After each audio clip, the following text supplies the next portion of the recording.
If you are currently experiencing a behavioral issue of any kind, feel free to email me, as I do offer virtual coaching. And if you would like, you can go to my Facebook page and you can see all the reviews that I've had from previous clients. If you find the work that I do here valuable and you want to support it, there is a Patreon now available. Just $5 a month will get you access to exclusive content only posted over there. And if you would like to make a one-time donation, I have a Cash App or PayPal. I greatly appreciate any and all support. I also want to extend a massive thank you to those of you who have signed up for the Patreon. It really means a great deal. It's very humbling. I really appreciate your support. You guys are awesome.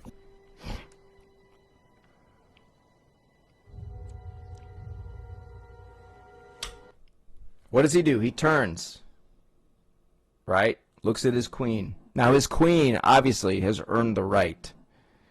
He's not just looking to his queen because he needs permission. He needs permission from mommy. Oh, mommy, can I kill this man? That's not what that was.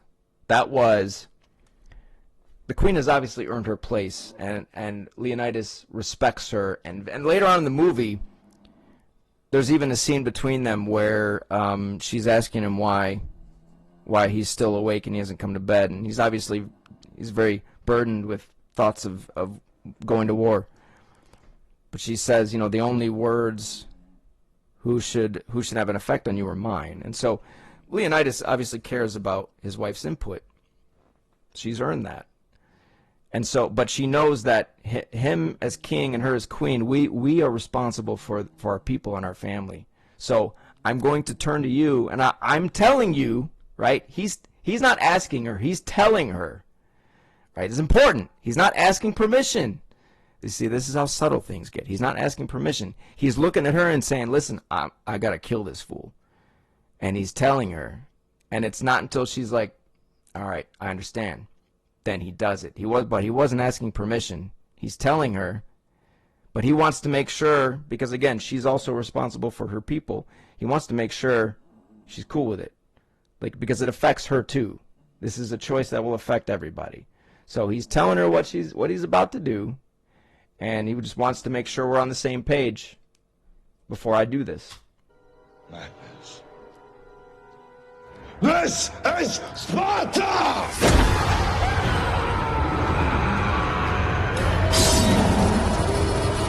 I love it. All right, I've got a little treat for you guys today. There seemed like there was enough interest in me breaking down this opening scene of 300, and I really enjoyed doing the 2-hour Patreon video I just did, my part 11 in Lessons in Leadership.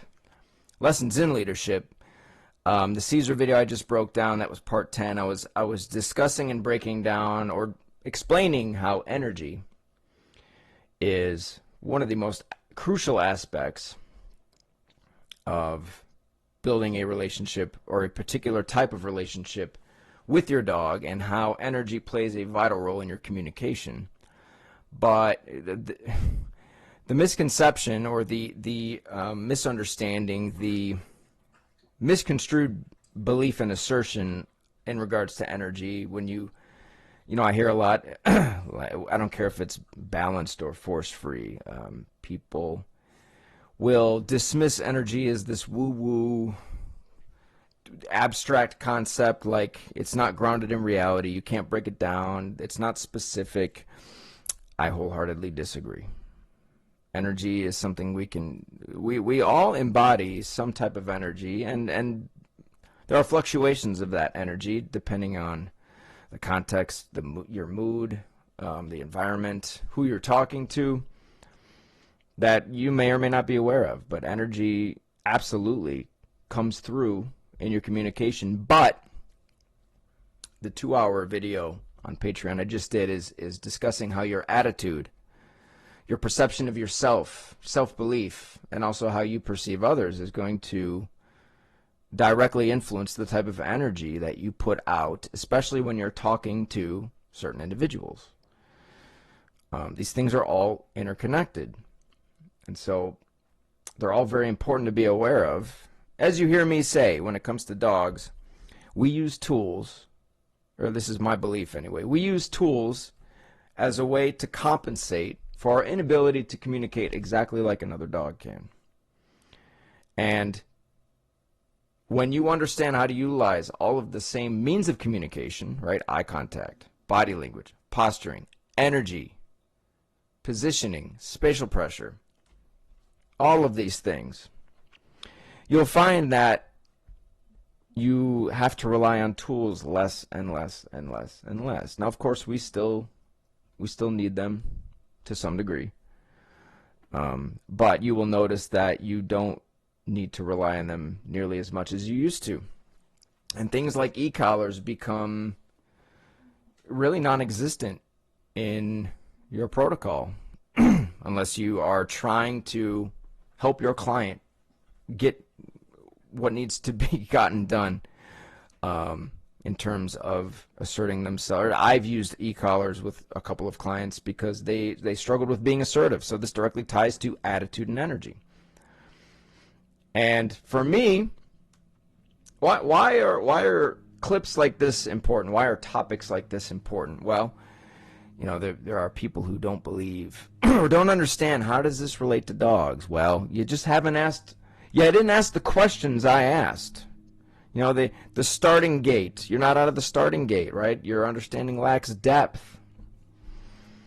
Because on this channel, I don't teach dog training. I'm not a behaviorist. I'm not a dog trainer. I teach social dynamics, relationship building, communication. All of those things are extremely vital. So if you have a dog with a, quote, behavioral issue, well, we have a relationship problem 99% of the time. So who you are and what you communicate directly ties to that. So breaking down social dynamics, especially from the perspective of a leader or leadership, is very important. And I think it just helps to give people insight into the kind of attitude, the kind of energy you have to embody. Like, what kind of energy and attitude do real leaders possess? Now, in the movie 300,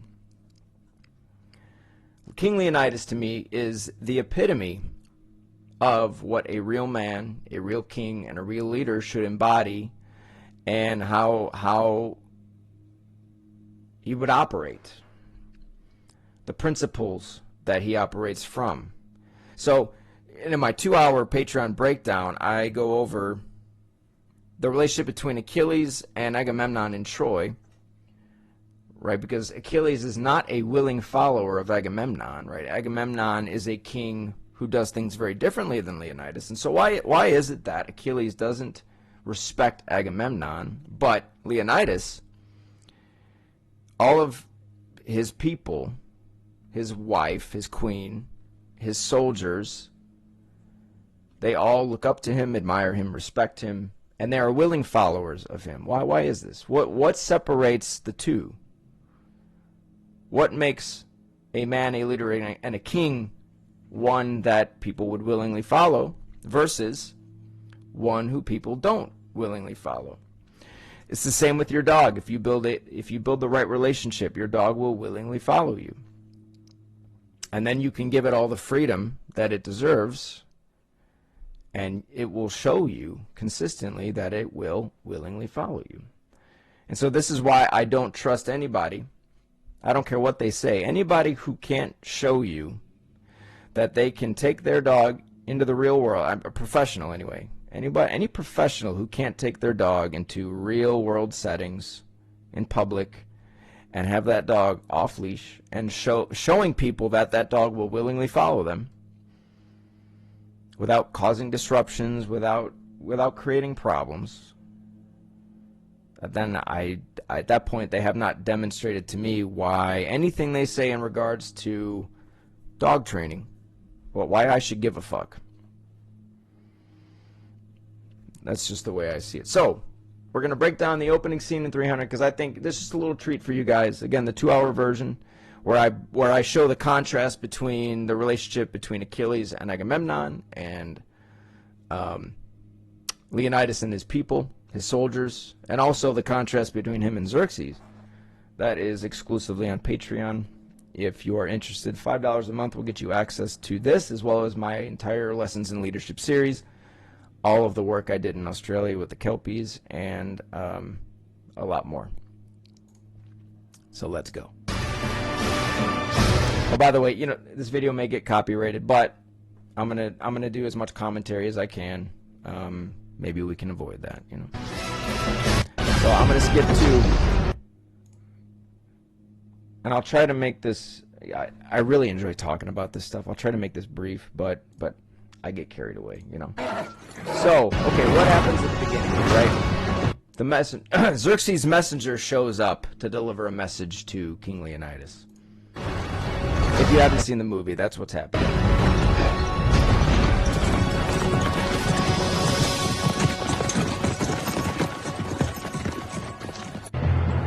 Now, so the messenger, right, he's got skulls of kings that Xerxes has conquered already, right? The messenger brings their skulls with their crowns on it. Everything the messenger does is true to basically, and see, this is why energy is so important, right? Because the messenger is being as, at least on the surface, as nice and polite as he could possibly be, but there's another conversation happening here energetically. There's a lot of nonverbal communication happening here. And then, of course, the symbolism of, well, what does even this symbolize? You know, the messenger believes he has leverage, right? He's coming here on behalf of Xerxes. So even though he's coming on to Leonidas' turf, that he's coming to Sparta, this guy really arrogantly thinks that he's got all the power, right? And of course, he thinks if we bring the skulls of conquered kings, that somehow we can threaten the Spartans into submission, right? We can intimidate them. Now this. The more you sweat here, the less you lead in battle. My father taught me that fear is always a constant, but accepting it will make you stronger. Okay, I love this. There's so much in this here, and just in this little interaction between Leonidas and his son. Now, in Spartan culture, which, by the way, the Spartans to me they're fascinating. They're my favorite culture in history. They're my favorite civilization in history. Just their ethos I find fascinating. But there was a time when, you know, boys, there was a rite of passage for boys to become men. There's conflicting evidence as far as the Greeks doing this. They would evaluate a baby boy, and according to Plutarch, right, the Apothete, Plutarch wrote that babies deemed unfit were tossed into a pit or chasm near Mount, I think it's Taygetus, but we have not been able to find any evidence to support that. We don't know for sure if they actually did that, but it's portrayed in the movie. That's something they showed in the movie, so it's up for debate, I suppose. But boys were raised to become very fierce, intense, and strong warriors. And so part of that tradition was, what did Leonidas say? He said, my father taught me, right? So there's this tradition of the male figures, the father figures, the male role models passing on to their sons, you know, these principles, these lessons. They were teaching them how to grow up and become part of their Spartan culture. What kind of men were they raising? Well, we don't really have that anymore, right? We don't have these rites of passages anymore. We don't have the male role models much anymore, strong male role models, and a lot of father figures now. I don't think there's a lot of this still happening, especially in terms of like physical, you know, teaching boys how to fight, teaching boys how to be strong. I don't really think there's a lot of that going on today. But what did he say? He said, my father taught me that fear is a constant, but if you can basically conquer that fear, or what were his exact words here? Will make you stronger, my queen. Fear is always a constant, but accepting it will make you stronger. Accepting it makes you stronger, right? Yeah, so understand, and then this is why I made a video talking about how I don't believe emotions are, like, all of our behaviors cannot be reduced to just some emotional impulse. Like, our emotions don't dictate our behavior, in my opinion, right? Because this code that's being imparted, teaching that, like, listen, you will face fear, you will experience fear, you will feel fear, especially in those ancient times when the threat of war was constant. That was something that soldiers and warriors, especially back then when you're talking about hand-to-hand combat, of course that you were going to experience some level of fear, but the warrior mindset says that we persevere, we move forward anyway, we fight in spite of our fear. And so he's saying, you know, accepting it makes you stronger, right? Just accept that it's there, but it does not dictate what you do, how you behave, the decisions you make, right? Because if we have a code, if we have principles that we operate from as leaders and as men, then fear doesn't matter at that point, because we are acting on something else, as I said in that video, right? The Spartans acted on their code. Leonidas acts on his principles, his code. He knows who he is as a man. He does not let fear dictate what he does. My queen, a Persian emissary awaits Leonidas. In the end, the Spartan's true strength was the warrior next to him. What does he say? In the end, a Spartan's true strength is the warrior next to him. Now, everything I'm going to talk about with Leonidas is all internal, right? But he knew that it was very important. The kind of relationships that these Spartan soldiers built with one another was their strength. Their unity was their strength. Like you said, the soldier next to him, your brother next to you, that is your source of strength. And when you see how the Spartans engaged in battle, they had a, I think they call it a phalanx, where you see in the movie, they use their shields. They stand in a uniform way where their shields create this protective barrier. The shields touch, and there's no gap. There's no opening. There's no weakness. There's no chink in the armor, so to speak. And so you have to, the root of that, though, is the relationships they built with their their brothers, their soldiers, other Spartans. And so really, it's a physical representation of the strong bonds they have, right? No chinks in the armor. This protective barrier that they have, really, it comes down to them honoring and respecting each other. As he said, it's the Spartan next to you that is your source of strength, right? They fight together. So give respect and honor to him, and it will be returned to you. First, give respect and honor to him, and it will be returned to you. And again, this is why I, personally, you know, for me, the golden rule really satisfies everything, and it's the people who violate that first. I have no issues with taking the gloves off for them. If you cannot show respect and honor to me, then I will not. You won't get any from me. These people that bitch about, well, there's no respect. Well, you've already proven you're not worthy of it, so I'm not going to treat you with respect. You're not going to get my honor.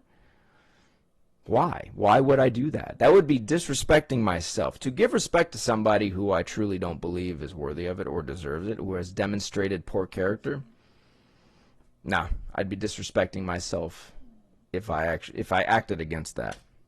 you fight with your head. Then you fight with your heart. Okay, sorry guys, I'm going to keep pausing it, but these are important things. What did he say? Learn to, you fight with your head. And the queen, right? So you have the masculine and feminine counterparts. The queen, he says, right, we fight with our head. Logic, reason, rationale. Good decision-making process.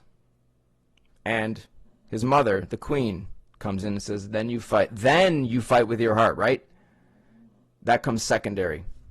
You fight with your head first. But she's not saying fight with emotion necessarily.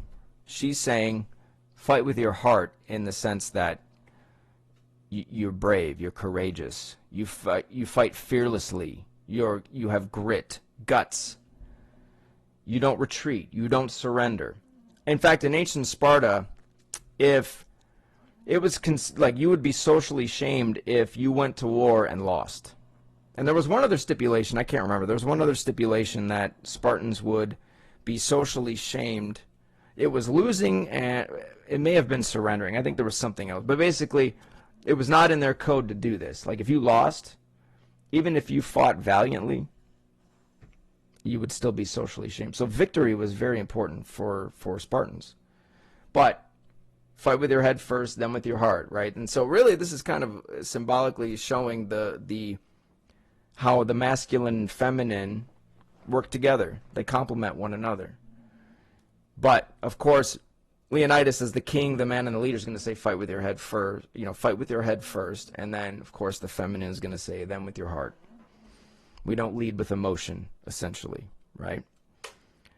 But even then, like I said, I don't think that's what she's saying. She's referring to courage, guts, heart, right? Fearlessness. Not quitting. A Persian messenger awaits you. Do not forget today's lesson. Respect and honor. Respect. Don't forget today's lesson. Respect.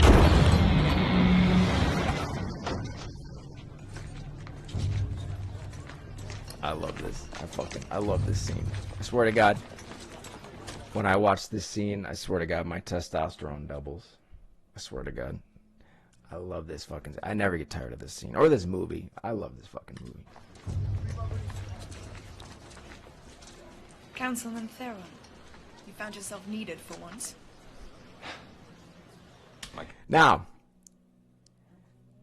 why did she say that?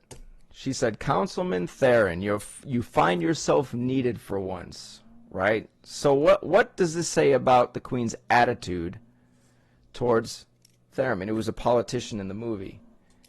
She's basically saying that you're useless. They know he is an individual of low character. He's not to be trusted. He doesn't provide value to the Spartan culture, right? We don't really want him here, but he's here, right? But we don't like him. But it's a way of she's really low. She's disrespecting him. She's showing him disrespect. She does not respect him. You find yourself needed. You finally find yourself needed for once. And then you listen to what she says after this here. Queen, I was just entertaining your guests. I'm sure. Right. Queen, I was just entertaining our guests. And Leonidas says, I'm sure. Right. What is he really saying there, though? What is his attitude? His attitude is no different. Like, he does not like him. He doesn't respect him. He doesn't trust him. So he already suspects that Theron has ulterior motives. Right? He's a snake. He's two-faced. Like I said, he can't be trusted. But you notice how... So, listen, though. This demonstrates a strong attitude, right? A confident attitude. For them to be very direct like that. But they're not... They're simply speaking their mind, but they're not being emotional about it. They're being very direct. They're telling him what they think. In no uncertain terms. Before you speak, Persian, know that in Sparta, everyone, even a king's messenger, is held accountable for the words of his voice. Now, you see the messenger, what is his energy, his attitude? He has this lightness about him. He has this arrogance about him. He thinks he's untouchable, right? He's here on behalf of the big bad Xerxes, right? So he doesn't think that nothing could happen to him, right? They wouldn't dare touch me. I'm just a messenger. And I'm here on behalf of Xerxes, who has conquered so many civilizations and kings before we've reached Sparta. And so it's like, to him, it's a foregone conclusion of what's about to take place. But what did Leonidas do? Before he opened his mouth, what did Leonidas do? Now, this is a very important part of leadership. He told him the rules of his house, The rules, what are going to be the rules of this engagement, this interaction? Right? You as a messenger do not operate under the false premise that here in Sparta, speaking to me, just because you're a messenger, I don't care what you believe or what other kings have led you to believe. Here in Sparta, when you talk to me, in my house, here's are my rules. You will be held accountable for the things you say. I don't care if you're saying it on behalf of King Xerxes. Doesn't matter. If you show disrespect in my house, you will be treated accordingly. Now, the Persian doesn't really take him seriously. But again, this is why one of the principles I talk about in my lessons in leadership is follow through, right? If Leonidas doesn't follow through later, well, his word wouldn't mean anything, would it? But he followed through on what he said. He'd break these rules, there will be consequences. And he lived up to that promise. But also, it's like for instance, you know, there was a recent controversy over somebody who went into an individual's Facebook group. And that individual did not share the rules or you know, if you post videos in my group, here's how to get my attention, tag me as a new member, here's what you do if you want help. Didn't give any instruction, but then wanted to place blame on the individual who was not given instruction that, oh, it's their fault. It's not how leaders operate. Now, what message do you bring? Earth and water. You rode all the way from Persia for earth and water. Do not be coy or stupid, Persian. You can afford neither in Sparta. What makes this woman think she can speak among men? Because only Spartan women give birth to real men. I fucking love that. I absolutely love. I love it. That's a cold line. She just owned his ass. Right, earth and water, you rode all the way here for that? Like, that in and of itself is kind of disrespect. It's like you came here and disrupted my day, wasting my time to offer earth and water? We have plenty of that. So even that is a bit insulting, right? Like, we have better things to do. Right, you interrupted him teaching his son and him taking care of his people for this shit? But then what does she do?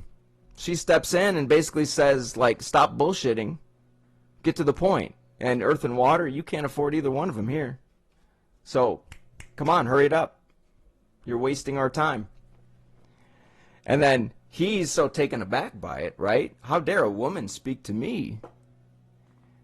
But now back in Sparta, women had more rights than a lot of places did in ancient times. Women could own land.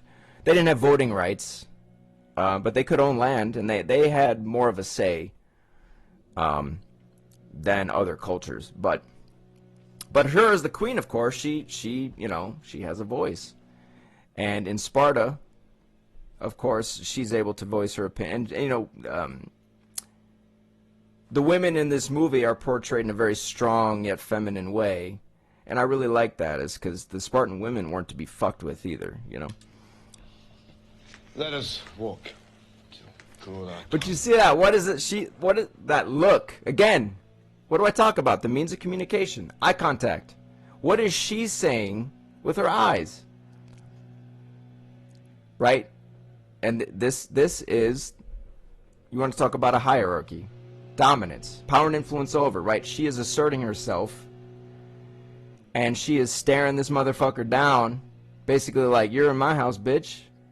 Just because it doesn't matter if I'm a woman. I'm a Spartan. I'm a Spartan woman. I'm a queen, and you're in my house. And you're already insulting my people by coming here with skulls with crowns on them and beating around the bush, essentially. So yeah, they're not going to take that kindly. And you see the way she's looking at him, like you little bitch, I'll fuck you up. And he can't believe it. He's like, who the fuck does this woman think she is? And you'll see as they're walking, he's like, he just couldn't believe it. But what does Leonidas do, right? Leonidas, being at the top of the hierarchy, he's like, all right, let's move along. Cooler tongue shall prevail. And you see the messenger here. If you value your life... See, he's still looking back. He can't believe it. And what is she, the queen? She's not broken eye contact with him. She ain't scared of him. She shows no fear whatsoever to him. She's still staring his ass down, and he still is a little shook by it. He's a little taken back by it, right? She is dominating his ass, right? Mentally, because of the energy and the attitude. Her attitude is influencing the energy she puts out in her communication, right? So she communicates very strongly to him, very direct, and puts him in his fucking place. But as a man, he can't, right? He can't handle it. Please, annihilation. Listen carefully, Leonidas. Xerxes conquers and controls everything he rests his eyes upon. He leads an army so massive it shakes the ground with its march, so vast it drinks the rivers dry. All the god King Xerxes requires is this: a simple offering of earth and water, a token of Sparta's submission to the will of Xerxes.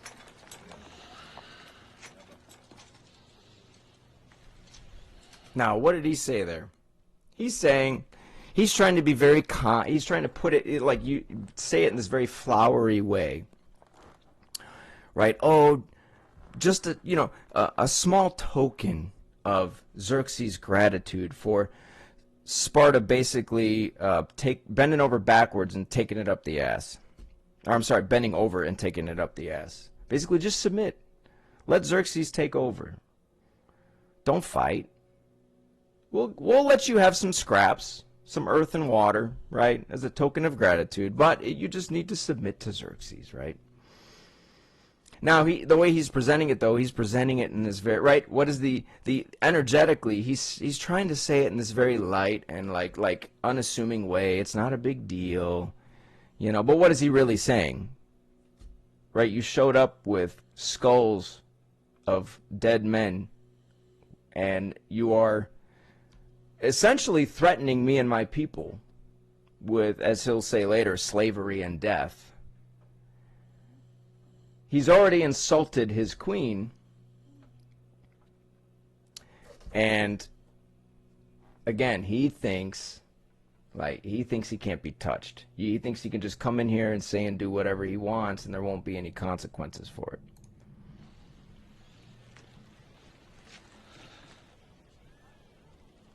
Submission. Now, that's a bit of a problem. See, rumor has it the Athenians have already turned you down. And if those philosophers and boy lovers have found that kind of nerve, then... We must be diplomatic. And of course, Spartans. Now, I fucking love this part. So, when Leonidas hears that word submission, right, you see the look on his face. He's like, even the thought of it, the sound of the word is like, I have a knee-jerk reaction to that word too. It brings about a lot of,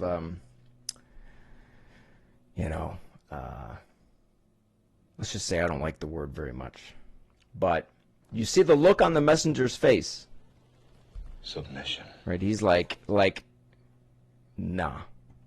Again, it's another insult, though. You want me to submit?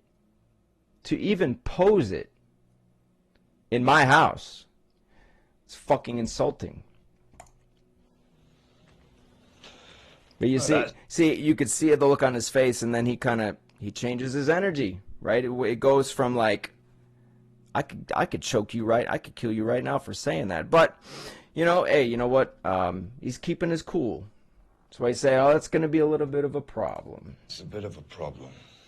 See, rumor has it... Yeah. But what does he do? What is Leonidas not doing here? He's not reacting, right? Leonidas takes his time and responds. He doesn't like what he's hearing, but, again, using his head. He's thinking things through. Right? He's not just reacting. He's not being emotional about things. He's thinking of what his next response is going to be, and then you know, but again, he's being very direct. No beating around the bush. He doesn't make any. He's communicating that he's not going to accept this. He doesn't like it, but he's not being emotional about it, right? But you see, what was the look? The look on the messenger's face. He's expecting to show up here and make this flowery threat on behalf of Xerxes, and he thinks Leonidas is just going to bend the knee. Because what did he say? Oh, Xerxes his numbers are so large that it shakes the ground that they walk on, and they drink the rivers dry. Or he's trying to paint this picture in his head of like, Xerxes' numbers are so great, his force is so indomitable. Right? It would be unwise of you to even attempt to stand up to him. He's just going to dominate your land. So he's trying to sell him this idea that it's best if you just give in. Like, you're not going to win. Just do it. Just submit. Xerxes is too great. So the look on his face, right? He's like, are you really refusing? He's in disbelief. Like, seriously? Rumor has it the Athenians have already turned you down. And if those philosophers and boy lovers... I love it too. Well, what's the energy of Leonidas? He's kind of like, he's going to make a joke out of this. It's like, well, that's going to be a bit of a problem, you see, because if the rumor has it that the Athenians turned you down, you know, so he's adding a bit of humor to this because it's just like, it's laughable. Like, if the Athenians would turn you down, like, you think I'm going to bend the knee to you? This is a joke. But I love it. If the the Athenians, philosophers, and boy lovers, I love that. But Leonidas, again, he speaks his mind. He's like, he doesn't give a shit. But those are his true thoughts. Like, why would you expect me to submit if the Athenians can turn you down and they're a bunch of fucking boy lovers over there? Nah, not gonna happen. But then what happens here? I found that kind of nerve. You see, right. Theron, I believe is his name. That's how you say it, right? What does he do? Again, this goes back to hierarchy. Power dynamics. Right? Leonidas is in charge. He's the king. He has all of the power. But you see, all of his people, queen included, they're what? They're calmly, quietly standing by and just observing. They're just letting, this is Leonidas's, he has to handle this. Right? He's the decision maker. He has all the power. Our lives are in his hands. But this politician, he steps out of line. Right, it's not his place to try to talk over Leonidas. So he tries to interrupt him and even touches him on the arm. And look at the look of Leonidas when he touches him on the arm. But also I want to point something out too. When he says boy lovers, who's he looking at? He's looking at the politician, at Theron. Because what I say earlier, he does not respect him. They don't like him. They don't trust him. He's weak. He's not trustworthy. He doesn't represent the Spartan way like he should. So it's just funny how when he says boy lover, he's looking directly at him. So it's just like he's disrespecting him again. Lovers, I found that kind of nerve. But you see the look of his face there. When he steps in, he's interrupting Leonidas. He's talking over Leonidas. And then he touches it. It's subtle, but he's trying to influence Leonidas. He's trying to stop Leonidas. It's a power move, but it's a power move, but he's trying to show a sense of submission with, like, he's trying to, it comes out, or it shows itself as submissive. Like his tone, him, not getting face to face with Leonidas, to the side, just kind of gently taps his arm. But he is attempting to assert himself over Leonidas. Oh, we must be diplomatic. The politicians will over Leonidas. He's trying to influence Leonidas. He's trying to gain control because he already knows what Leonidas is going to say, but he doesn't want that to happen. So he's going to try. But the hierarchy, right? It's not his place to do this. So Leonidas, look at his face again. I found that kind of nerve. Then. We must. You see that? Ooh, immediately. Annoyed. Irritated. What is it? What is he, that facial expression? He's like, how dare you fucking interrupt me? How dare you touch me? So what does he do? And of course, Spartans. Right? Put him in his fucking place. Immediately. It wasn't like, oh, I'll let him finish what it... No, he's like, as soon as... Quickly. Without hesitation. And in a very strong way. Right? You see, even with this hand here, he's driving the point home with his body language. With his energy, right? His energy is very strong. It's fierce. But it's controlled. Right? This isn't emotion. He's not being emotional, but he's annoyed that like, how dare you? Because it's not his place. He's stepping out of line. And Leonidas already does not respect him. So you add that on top of it, right? But what does he do? Again, eye contact. You see the way he's looking at him? Tone of voice, vocalization, posturing, body language, all of it. This is all important. This is dominance in action, right? Now, power and influence over. He's trying to low-key dominate Leonidas in a very subtle way, a very bitch-ass way. But Leonidas, See, now what would happen, though, if he let the politician talk and try to influence him? And let's say the politician did convince Leonidas. What does that mean? Well, that means Leonidas would lose power. He would lose respect. His people already have a very high level of respect and admiration for him. He's a strong, capable, competent, consistent leader. And a man. And a king. So for somebody who, especially the queen, does not respect, they don't trust, for him to even, right, if he were to have any say, if he were to get in Leonidas' ear even a little bit, I guarantee they would begin to question Leonidas. They'd begin to lose respect for Leonidas. They'd be like, why did he listen to him? Why did he even let him talk? So he shuts it down right in front of everybody immediately. Puts him in his place.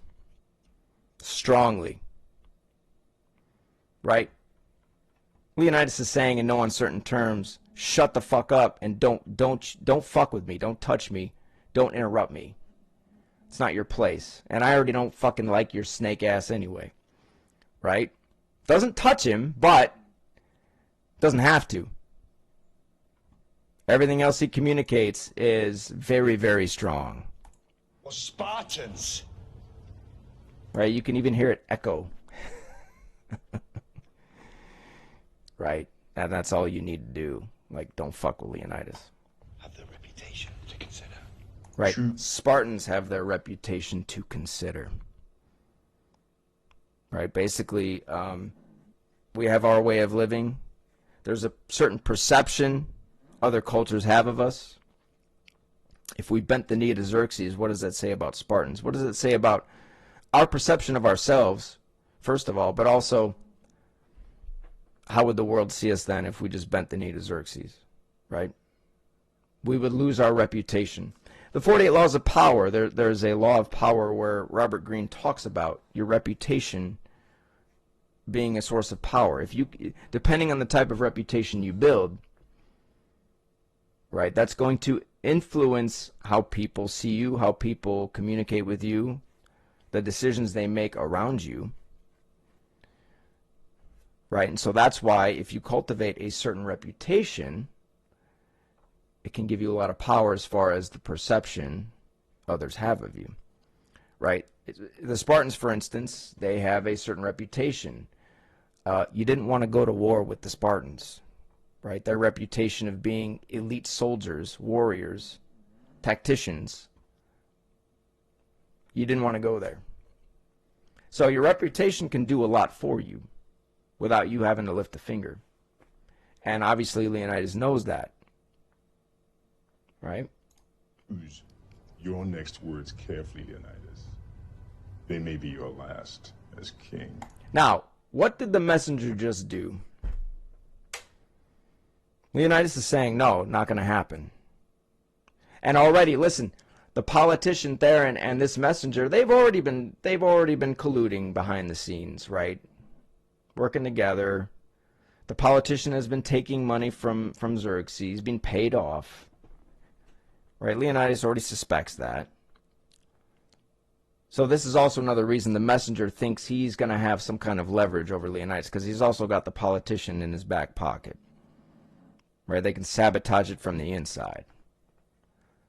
So the messenger, again, he thinks he has leverage here. Control, power. So Leonidas is saying no. You see the way Leonidas is looking at him. Basically, you better watch what you say. I'm already pissed off. I'm already insulted, annoyed. But again, it's very strong communication coming from Leonidas. But what is his attitude? He's a very strong individual, strong mentally, physically, emotionally, right? Leonidas doesn't lead with emotion. He's a very logical individual, very reasonable, rational. But it's all about respect and honor. And this individual comes into his house. He's breaking that code. There's no respect and honor being shown to Leonidas or his people. God damn it, stop calling me. Right? So, this is a violation of Leonidas's code, his principles. So of course, he's not going to take that kindly. But these are all internal mechanisms. It all comes from within. His state of mind, his attitude, the energy. Look again, energetically. What is he saying here? What is he saying energetically here with this look? Everything he's saying without saying anything. But the messenger, what does he do? He doesn't accept the no. He's basically saying, in no uncertain terms, what did he say? Maybe your last. Next words carefully. Have the reputation to consider. Choose your next words carefully. Right? And what's the look on the messenger's face? He's very confident, arrogant even. Like, choose your next words carefully, Leonidas. They may be your last as king. Basically, another threat. Another indirect, subtle threat. Again, indirect being the key word. Weak. Not masculine. Saying in a very indirect, feminine way of, like, if you don't say yes, we're gonna come kill you, take your land and enslave your people. So, but how does he say it? Well, choose your words carefully, Leonidas. They may be your last as king. I mean, we all know what that means. He knows what that means. Leonidas knows what that means.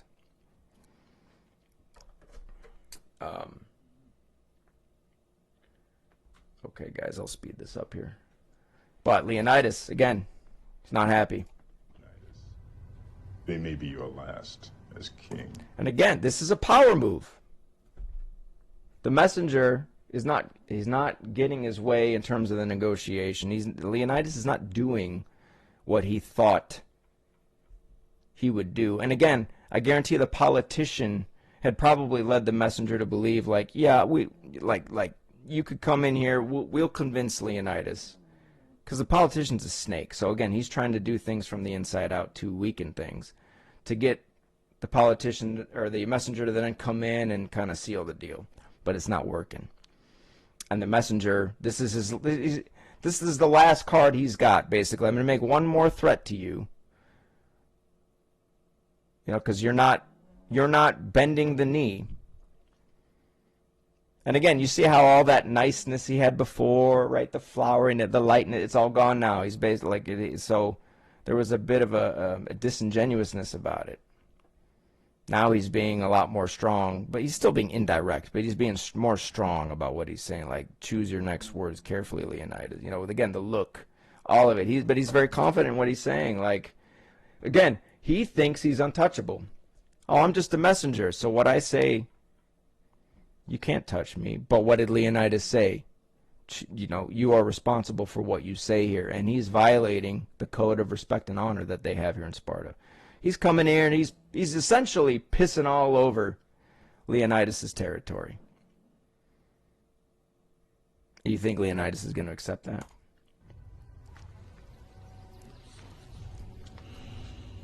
So what does Leonidas do?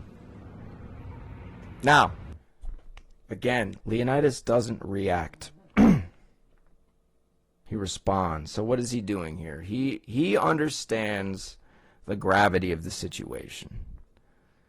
His next words do matter. So here is where he, as king, as a leader, right? So the difference with Leonidas as opposed to Xerxes, right? Leonidas genuinely cares about his people. He is responsible for his people. He takes that responsibility very seriously. He looks out for his people. He serves his people. Respect and honor to his people, to his men, to his queen, to his family. Right? So he is considering their well-being. He's considering the well-being of Sparta, the Spartan way. He's considering the well-being of his people, his soldiers, his queen, everybody. So this is why he doesn't just make a hasty decision. He doesn't just blurt something out. He doesn't react emotionally. He doesn't like what he's hearing, but now he's going to take a second and like let me consider my options here quickly. But it's like, quickly. You only got so much time. This is another attribute of leaders. I didn't mention this in the Patreon version. This is another attribute of leaders. Like, you got to be quick on your feet, especially when you're negotiating. But this is where knowing yourself is very important. Having an identity, a strong identity. Leonidas has a very strong identity. He knows himself inside and out. Right? And so it's very easy to be quick on your feet. We don't have time to dilly-dally over decisions like we need to make a fucking decision. But Leonidas obviously considers his people. He considers the gravity of the situation. It isn't just about him. You know, he's not the kind of king where it's like he just rules over his people and it's all about him. It's all about Leonidas. He doesn't operate that way. If he did, he would have already said something back to the messenger, but he's not. But it's not about him. It's about his people. There's a lot of responsibility on his shoulders. The future of his people rests on his shoulders right now. So of course, you see the look. What's the energy? Concern, deliberation. He's really thinking like what I know there's a heaviness to it because he knows what he needs to do, and he knows what that means. He knows what I'm about to do. We're going to go to war with Xerxes. Now, if you've seen the movie, you know that he was told not to. The prophets, the oracles, and the politicians. Basically, Leonidas was said, "You are not allowed to go to war. You can't do it." The oracle has said you can't. But what does Leonidas do anyway? Because again, Leonidas operates from his code. He knows that the right thing to do, the only thing to do, is to go confront Xerxes. So what does he do? He takes 300 of his best, and he marches to the Hot Gates, and that, I believe, is known as the Battle of Thermopylae. But he goes against the orders of the oracle and of the politicians, because, again, Leonidas doesn't bend the knee to anybody. Leonidas cares about the Spartan code, the Spartan way. He cares about his people, but that's why he goes against them. So it's rebellious with a cause. He's not just rebelling because he doesn't like what he's hearing. He is not just rebelling because he wants to stick it to the politicians or to the oracle, or because he just wants to do it his way. He rebels because he knows if he doesn't, his people are finished. The future of his people, his family, his queen, his men would be finished. They would be slaves of Xerxes. Sparta will be taken, and he won't let that happen. So he does the honorable thing and violates the orders and takes 300 of his men and goes to war with Xerxes. Like a real man, a real king, and a real leader would. So again, it's rebelling, but for the right reasons. Because Leonidas operates, right, internally. He knows. That's his code. It's like, fuck you people. You're cowards. The future of my people rests on this, and how dare you even tell me not to go? He doesn't say that, but he does that with his actions, right? Pay attention to people's actions, leaders' actions, right? But since Leonidas backs his words up with actions, that's what gives his words merit, strength. People can trust his words because he doesn't just say shit. He backs his words up with actions. He says what he means and means what he says. Which is, again, he warned the messenger when he came in. You're responsible for what you say. Well, he's about to follow through on that. But you see, he's considering, deliberating, like, this is my land, my people, the future of Sparta, our children. Right? He knows what rests on his shoulder, his sons. Right? It's all on him. He bears the responsibility, his queen. Right? Nobody do you see anybody else interjecting here? No, it's not their place. And they have far too much trust and respect in Leonidas to step in. They know Leonidas is a good, competent leader, and he looks out for them. So it's like, we'll let Leonidas handle this. Nobody's going to step in and get emotional, get upset, try to talk over him. They're not going to show fear. It's like, we trust Leonidas. Right, that's why they're all just standing by, watching, like we know you got this. Right, so this is why Leonidas decided this. Right, nobody told him to do this. He's like, I know what I got to do, but I know what it means. I know what it means for my people, my land. Right, this means war. We're going to war. Or essentially, since the politicians and the oracles told him he couldn't go to war, again, because by the way, I forgot to mention this. So in the movie, the reason they told him not to go to war was because they were also influenced and bought off by Xerxes. And so Leonidas, I think he caught wind of that, and that's one other reason why he violated their order, because he knew, we got a rat on our hands. We've been infiltrated. And if I don't do this, Sparta will die. Right? So, but he knows in doing this, like, okay, we know Xerxes is coming. So this is it. Madman. You're a madman. You see the look on his face, though? See, okay. And you see he's got kind of a mad look in his eyes. This is another characteristic, right? There's a wildness to Leonidas. There's a wildness to the kind of leader and man he is, right? You need that. You need a little bit of madness. You need to be a little crazy. It's like controlled craziness. Right? It's in there. He brings it out when he needs to. Right? So there are all these different sides that he possesses. This is why I say leadership is a skill set. There's so many different skills that Leonidas employs, that he has developed, and has developed to a very high level. And showing a bit of this madness, this wildness at the right moment is one of those skills, one of those abilities. Earth and water. Well, you'll find plenty of both down there. No. Earth and water, you'll find plenty of both down there. Basically, your ass is going down in the hole, buddy. Persian or Greek, no man threatens a messenger. You bring the crowns and heads of conquered kings to my city steps. You insult my queen. You threaten my people with slavery and death. Oh, I've chosen my words carefully, Persian. Perhaps you should have done the same. This is blasphemy. This is madness. I love how he delivers that line.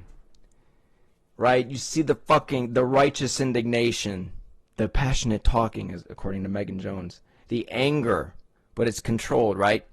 You come in here, and it's funny, the messenger, right? He says, this is madness, this is blasphemy. No, you came into my house, on my land, and said to my face, right? You brought the heads and crowns of conquered kings to my city steps. You threatened my people with slavery and death. You insulted my queen, right? And I warned you, you're responsible for what comes out of your mouth. But again, this is the follow-through. One of the principles I talk about in Lessons in Leadership. This is the follow-through. He warned him, and now he's following through on that. But this is why he says, you know, perhaps you should have considered your words more carefully, messenger, because I told you.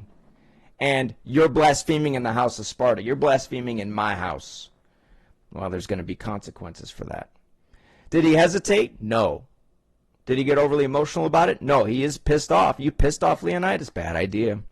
So this is a controlled anger, but it's righteous. It's for a reason. What did he say? You threaten my people in more than one way. You insult my queen, and you do it on my you did it in my house. So fuck you. You're dead. But that wildness comes out because now it's like, I'm gonna kill you. You piss me off. But again, it's not just that he insulted or offended Leonidas. It's he cares so much about his people. I'm responsible for my people. So my people must see, right? My queen, my soldiers, my men, my people must see. If I show weakness to my people here, which Leonidas wouldn't do, if I showed weakness to my people here, how would they see me? If I just let this messenger go after he just threatened us, how would my people see me? They'd probably lose respect for me. So no, I must swiftly deal with this and follow through on my promise that if you talk out of line, there will be a consequence. And now his people see this, and this is one reason why they trust and respect Leonidas, because he doesn't fuck around. You just threaten my people, and I care deeply for my people. I serve my people. I protect my people. And you just came in here and insulted and threatened everybody. Well, you're going to die. And his people see that. And this is one reason why they trust and respect him, because of this. And no hesitation, no fear, mind you. He knows we're going to war with Xerxes, but is he afraid? No, in fact, there's a bit of wildness. There's almost a kind of a smirk on his face about it.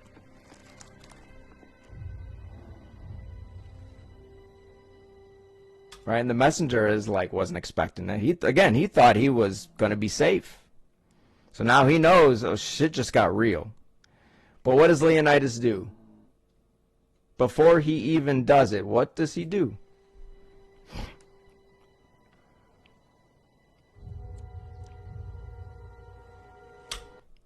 What does he do? He turns, right? Looks at his queen. Now his queen obviously has earned the right. He's not just looking to his queen because he needs permission. He needs permission from mommy. Oh, mommy, can I kill this man? That's not what that was. That was, the queen has obviously earned her place, and Leonidas respects her. And later on in the movie, there's even a scene between them where she's asking him why he's still awake and he hasn't come to bed. And he's very burdened with thoughts of going to war. But she says, you know, the only words who should have an effect on you are mine. And so Leonidas obviously cares about his wife's input. She's earned that. And so, but she knows that him as king and her as queen, we are responsible for our people and our family. So I'm going to turn to you, and I'm telling you, right? He's not asking her, he's telling her. Right? It's important. He's not asking permission. You see, this is how subtle things get. He's not asking permission. He's looking at her and saying, listen, I got to kill this fool. And he's telling her. And it's not until she's like, all right, I understand. Then he does it. But he wasn't asking permission. He's telling her. But he wants to make sure, because again, she's also responsible for her people. He wants to make sure she's cool with it. Because it affects her too. This is a choice that will affect everybody. So he's telling her what he's about to do, And he just wants to make sure we're on the same page before I do this. Madness. This is Sparta!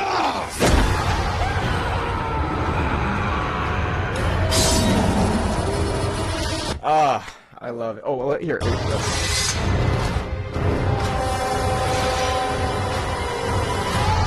Okay. I love that line. This is Sparta. Actually, if you go watch, there's a short clip where you can hear Gerard Butler talking about how that line was delivered. And I'll just say it really quickly. Like, they had recorded this line over and over and over again, and they were wrapping shooting, where like the crew was wrapping up, they were putting away the cameras or whatever, and Gerard Butler got this idea, and he's like, wait, let's do one more. Because he hadn't delivered the line that way up until this point. You know, and in his mind, he said it was just kind of an impulse. He said, you know, there's this wildness to these men and to Leonidas. And so he just got this idea to do this, and he had one of the guys fire up the camera, and he said it just came out. And he turned around, he said everybody was laughing. And Zack Snyder was the director, and he's like, why are you all laughing? Was that too much? And he's like, yeah, but it was awesome. Which it was. But listen, what does Leonidas communicate with that? Right? Madness. Right? Blasphemy, madness. You came into my house, right? This is why he says, this is Sparta. You came into my house and blasphemed in my house, bitch.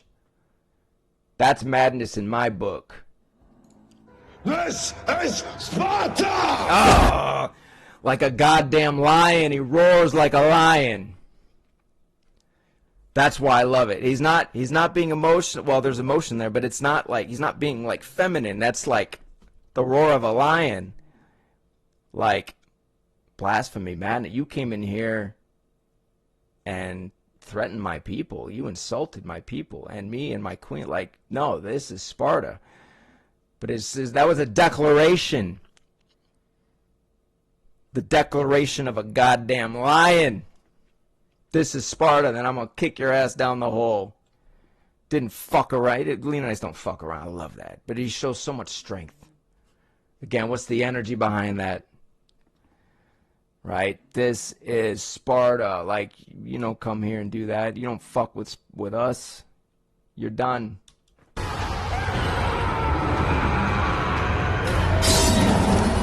Right? And they're all lions, so of course the captain's like, you know, they're all ready for it, right? You don't gotta, if you stay prepared, you don't gotta get prepared, right?